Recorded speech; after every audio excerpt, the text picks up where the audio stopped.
अस्सलामु अलैकुम वरहमतुल्लाहि वबरकातुह। उम्मीद करता हूँ आप खैर व आफियत से होंगे।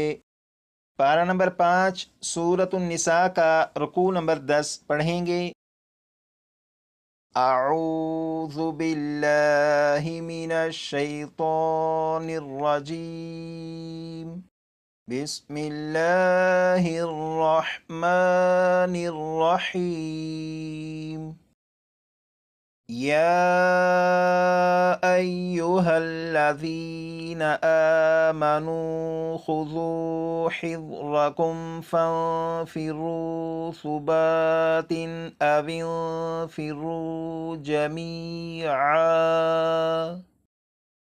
व इन्न मिनकुम लमन लयुबत्तिअन फ़इन असाबतकुम मुसीबतुन क़ाल क़द अनअमल्लाहु अलय्या इज़ लम अकुम मअहुम शहीदा वलइन असाबकुम फ़ज़्लुम मिनल्लाहि लयक़ूलन्न कअन लम तकुन बैनकुम व बैनहु मवद्दतुन या लैतनी कुन्तु मअहुम फ़अफ़ूज़ फ़ौज़न अज़ीमा। फ़ल्युक़ातिल फ़ी सबीलिल्लाहि الذين يشرون الحياة الدنيا بالآخرة ومن يقاتل في سبيل الله فيقتل أو يغلب فسوف نؤتيه أجرا عظيما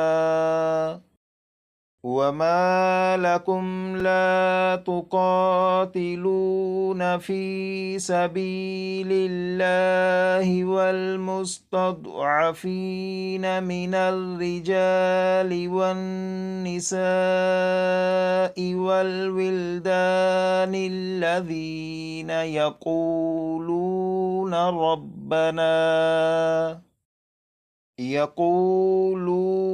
ربنا أخرجنا من هذه القرية الظالم أهلها واجعل لنا من لدنك وليا واجعل لنا من لدنك نصيرا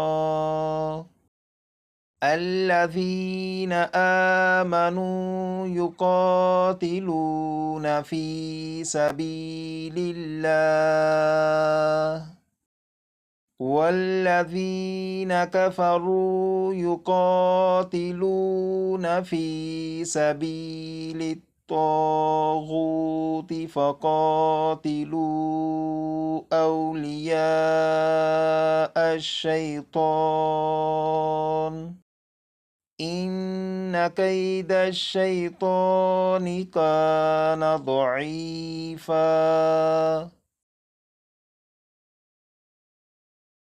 यहाँ से लेकर यहाँ तक इस रुकू को 3 से 4 मरतबा पढ़कर अच्छी तरह याद कर लीजिएगा।